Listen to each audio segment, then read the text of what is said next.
कक्षा 4 में हमने दृढ़ संकल्प लिया, भविष्य में कुछ करना है तो मुझे नेता या पत्रकारिता करनी है। तो डीपी यादव जी से सलाह लेने के बाद ही मैंने लोकतांत्रिक जनता दल को ज्वाइन किया। नमस्कार, आदाब। निष्पक्ष अमन उजाला देख रहे हैं आप और मैं हूं शाविज खान। इस वक्त हम मौजूद है संभल में।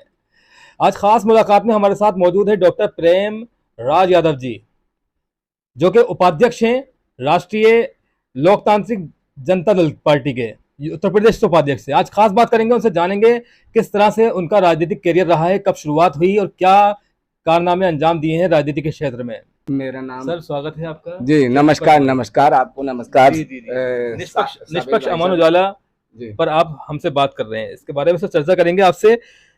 कितना लंबे समय आपका राजनीतिक करियर में हो चुका है, किन किन पार्टियों में आपने जो है सहयोग किया है या पार्टी में रहे हैं? देखिए साबिज भाई जी, जब हम कक्षा 4 में पढ़ते थे उस समय एक पुलिस वाले 2 गरीब आदमियों को पकड़ के मारते ले जा रहे थे। उस समय हमारे जो गुरु थे, क्लास टीचर थे, वो नबी जान खान थे। तो हमने उनसे पूछा कि आप गुरुजी ये क्यों मार रहे हैं पुलिस वाले? तो उन्होंने कहा कि ये एक सत्यनिष्ठावान हैं, ईमानदार हैं, मजदूर हैं और पुलिस इन्हें गाय दूध बेटी बनाना चाहती है। हमने कि इनकी जांच कौन करता है, इनको बचाता कौन है, इनकी मदद कौन करता है? तो उन्होंने कहा नेता या पत्रकार।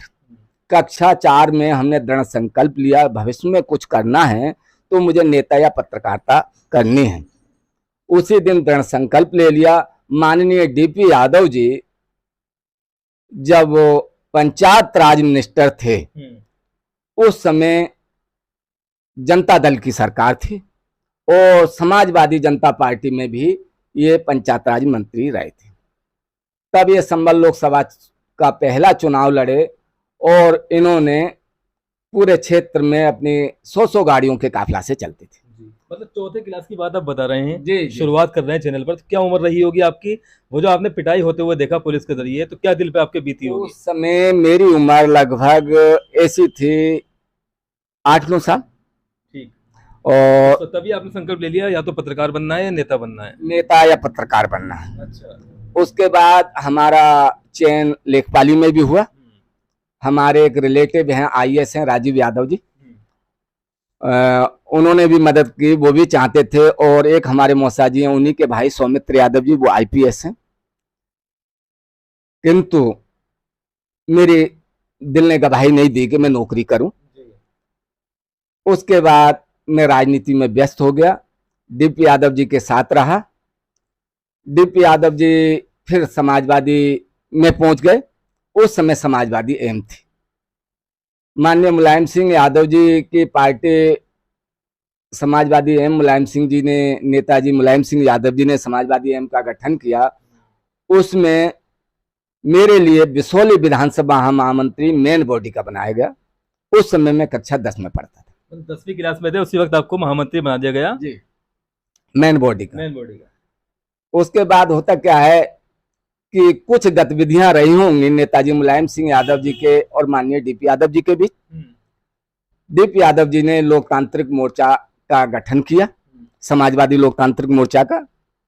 और माननीय डीपी यादव जी के साथ उस समय माननीय अवधपाल यादव, दूध एवं पशुधन विकास मंत्री, पृथ्वी रंगन, हृदय नारायण दीक्षित, अवधपाल यादव, जगदम्बिका पाल और बालेश्वर यादव जी साथ थे।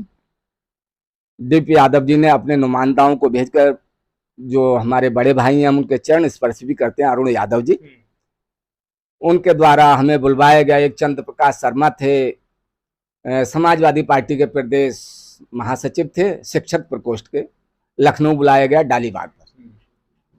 डीपी यादव जी से बातचीत हुई। डीपी यादव जी ने मान सम्मान दिया, अपने बेटे की तरह मानते हैं और वो मेरे राजनीतिक गुरु हैं। जो हौसला मिला है, जो निर्भीकता मिली है, मुझे माननीय डीपी यादव जी से मिली। अच्छा, तो कौन सी पार्टी आपने सर्वप्रथम ज्वाइन की? सबसे पहले मैंने समाजवादी एम, समाजवादी पार्टी एम माननीय नेताजी की थी, वो ज्वाइन की थी।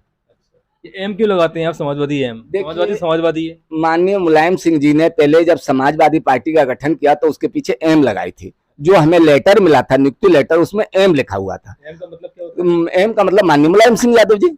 तो फिर ये दूसरी समाजवादी है, क्या समाजवादी ए कहेंगे आप? फिर उन्होंने एम हटा दिया और खाली समाजवादी पार्टी रहने दी। ये हुआ। जी। उसके बाद हम लोगों ने चेतना रथ यात्रा के द्वारा पूरे उत्तर प्रदेश में एक रथ यात्रा निकाली, चेतना रथ यात्रा निकाली, पूरे प्रदेश में भ्रमण किया, जनसभाएं की। फिर माननीय डीपी यादव जी ने एक मीटिंग समाजवादी लोकतांत्रिक मोर्चा की बिसोली मदन लाल इंटर कॉलेज में उसका आयोजन हुआ। हम उसी समय से माननीय डीपी यादव जी के साथ रहे। राष्ट्रीय परिवर्तन दल, पहले हमने समाजवादी लोक मोर्चा बनाया, उसके बाद जनतांत्रिक बहुजन बनाई माननीय डीपी यादव जी ने, फिर राष्ट्रीय बहुजन बनाए, उसके बाद राष्ट्रीय परिवर्तन दल बनाए।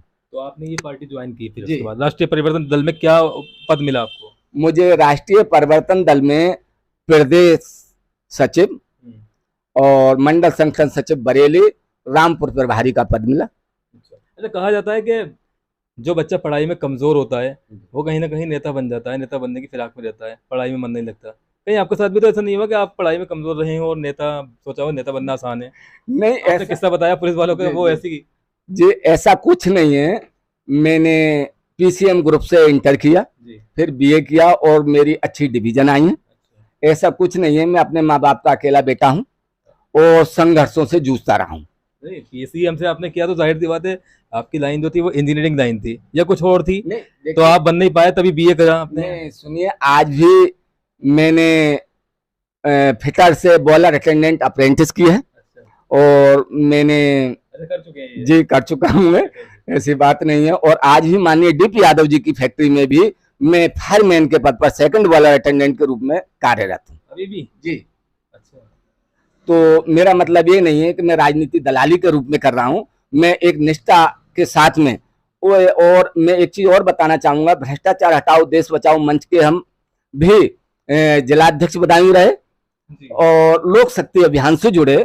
लोक शक्ति अभियान में हम इंडिया प्रेस क्लब में जाते थे। अच्छा। जिसमें पूर्व लोकसभा स्पीकर रवि राय जी, अच्छा, प्रदेश उपाध्यक्ष आप लोकतांत्रिक जनता दल के हैं और रहते हैं डीपी यादव जी के साथ में, उनके यहाँ काम करते हैं, तो उनकी पार्टी क्यों छोड़ दी आपने? देखिए, मैं बताऊंगा, माननीय डीपी यादव जी ने कहा था कि तू मेरा शिष्य है, मेरे बेटे की तरह है। और माननीय डीपी यादव जी की पार्टी कुछ बीच में थोड़ी सी डिसमिस हो गई थी। जो हमारे माननीय राजनीतिक गुरु डीपी यादव जी के विरोधी थे, बड़े साफ कहूंगा, जो डीपी यादव जी के चमकते हुए सिक्का को नहीं देखना चाहते, उन पर केस झूठे इल्जाम इधर उधर की बातें लगाते थे।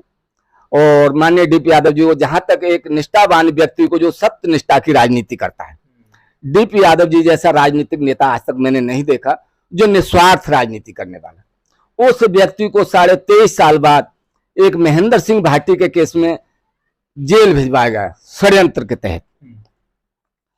तो मैं चाहता था कि डीपी यादव जी की जैसे चौधरी चरण सिंह की नुमाइंदगी, माननीय चौधरी चरण सिंह जी थे, उनकी नुमाइंदगी माननीय नेताजी मुलायम सिंह यादव जी ने की। तो मेरा भी यही उद्देश्य था कि माननीय डीपी यादव जी की विरासत को लेकर मैं चलूं और डीपी यादव की जो ईमानदारी निष्ठा है उसको मैं आगे बढ़ाऊं। तो डीपी यादव जी से सलाह लेने के बाद ही मैंने लोकतांत्रिक जनता दल को ज्वाइन किया। माननीय शरद यादव जी से 7 तुगलक रोड नई दिल्ली में मिला, वो पहले से भी मुझे जानते थे और उनके कहे अनुसार जुबेर अहमद कुरैशी हमारे प्रदेश अध्यक्ष हैं लोकतांत्रिक जनता दल के, उन्होंने मुझे प्रदेश उपाध्यक्ष के पद से नमाजा। अभी पार्टी जो है आपकी प्रदेश में किस तरह से, किस स्थिति में है, बताएंगे थोड़ा?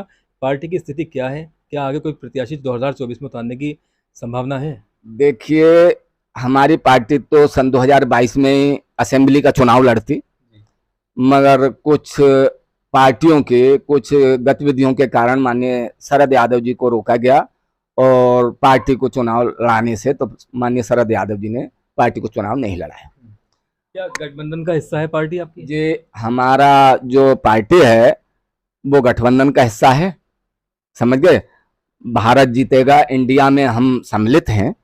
जो इंडिया नया अलायंस बनाया गया है उसमें हमारी 5 पार्टियां सीपीआई, सीपीएम, फॉरवर्ड ब्लॉक, माले और लोकतांत्रिक जनता दल अभी 11 अक्टूबर के लिए हमारा इको गार्डन में, इको पार्क में बहुत बड़ा सम्मेलन हुआ था। और हमारे जो सीताराम येचुरी, डी राजा, जावेद रजा, जो हमारे मुख्य नेता हैं, उन्होंने इसकी घोषणा भी की कि हम इंडिया के साथ हैं। और जब तक हम सभी देश के नेता भाजपा को हराने में जब भी कामयाब रहेंगे, जब तक हम एकत्र नहीं होंगे। जब हम संगठित होंगे, हम तो बसपा सुप्रीमो बहन जी मायावती से भी आह्वान करते हैं कि इस इंडिया में सम्मिलित हों। उत्तर प्रदेश, बात करें उत्तर प्रदेश की, तो उत्तर प्रदेश में पार्टी की स्थिति के बारे में मैंने आपसे पूछा था, क्या कोई विधानसभा विधायक है या कोई बड़ा नेता यहाँ से जीता है आपकी पार्टी से, ऐसा कुछ अब तक हुआ है? देखिए, जब हमारा जनता दल था तो माननीय शरद यादव जी हमारे बदायूं से 2 बार सांसद रहे हैं, मिनिस्टर भी रहे हैं। लोकतांत्रिक जनता दल का, जेडीयू का नीतीश जी पे जाने के वजह से एक सरकारी टेक्नीशियन के कारण नीतीश जी पे पहुंच गई। उसी समय माननीय शरद यादव जी ने लोकतांत्रिक जनता दल का गठन किया। अन्य प्रदेशों में कुछ हमारे महापौर भी हैं, राज्यसभा सदस्य भी रहे हैं, और पूरे देश में हमारा संगठन है। उत्तर प्रदेश में भी हमारा कम से कम 50-55 जिलाओं में हमारा संगठन है। अभी प्रतिनिधित्व की बात करें अगर, तो कोई नेता ऐसा है जो विधानसभा में कहीं भी हिंदुस्तान में प्रतिनिधित्व करता हो पार्टी की ओर से? जी, कहाँ, कितने? हमारे M.K. कोड़ा साहब हैं केरल के, वो राज्यसभा सदस्य अभी रिटायर हुए हैं। और एक हैं, उनका नाम नहीं, चलिए मैं बिहार की बात करूं, बिहार में कैसी स्थिति है अपनी? नहीं, बिहार में हमारी स्थिति अच्छी है, और बिहार में भी हमारी पार्टी पूरे देश में चुनाव लड़ेगी। उत्तर प्रदेश में यदि हमारा इंडिया के साथ अलायंस नहीं होता तो हमारी 5 पार्टियां सभी सीटों पर चुनाव लड़ती। उत्तर प्रदेश में जी, सभी सीटों पर आपकी पार्टी चुनाव लड़ने वाली थी? जी। और जो अब असेंबली के चुनाव हैं 5 प्रदेशों में, उसमें भी हमारी पार्टी अपने प्रत्याशी उतारेगी। तो अभी जो आपने बताया, एक प्रोग्राम हुआ था दिल्ली में, हाल ही में लखनऊ में हुआ था, जिसमें योगेंद्र यादव का जिक्र आपने किया था, आपका फोटो भी उसमें सामने आया था, तो वो प्रोग्राम क्या था? देखिए, इंडिया हमारा था, भारत जीतेगा इंडिया बनेगा। तो उसमें योगेंद्र यादव, डी राजा, दिग्विजय सिंह सारे नेता थे। 29 तारीख के लिए ये कॉन्स्टिट्यूशन क्लब नई दिल्ली में था, और 30 में जवाहर भवन में था नई दिल्ली में। किंतु मेरी तबीयत खराब होने के खातिर मैं 29 को ही प्रोग्राम करके चला आया, और 30 में मैं उसमें सम्मिलित नहीं हो पाया। आपने आम आदमी पार्टी में भी काम किया, आम आदमी पार्टी के भी नेता रहे, तो क्या कारण रहा आम आदमी पार्टी से आप दूर हट गए, जबकि वो पार्टी तो कहती है मैं बिजली फ्री, पानी फ्री, इस तरह की ऐलान करती है, तो दूरी क्यों, जबकि आप सामाजिक कार्यकर्ता बताते हैं अपने आप को? देखिए, आम आदमी पार्टी में मैं वॉलंटियर नई दिल्ली से कैंट रहा, और वहां से वीरेंद्र काद्यान जी को हमने असेंबली का चुनाव जिताया। मनीष सिसोदिया जब नौकरी करते थे, आम आदमी पार्टी नहीं थी, तो माननीय मनीष सिसोदिया जी से हमारे अच्छे संबंध थे, और हम चाहते, और जो हैं दिल्ली आम आदमी पार्टी की स्वाति मालीवाल महिला आयोग की अध्यक्ष हैं, उन्होंने हमें बुलाया, आमंत्रित किया था, उनके बुलावे पे हम गए थे। और जब हमें देखा आम आदमी पार्टी में कि हम समाज की सेवा नहीं कर सकते, उत्तर प्रदेश में उसका ग्राफ नहीं है। ग्राफ तो आपकी पार्टी का भी नहीं है, लोकतांत्रिक की बात करें, लोकतांत्रिक जनता दल की, देखिए ग्राफ कहाँ है, किस जगह पर है? हमारे पास माननीय शरद यादव जी जैसे नेता थे, जो मंडल मसीहा थे,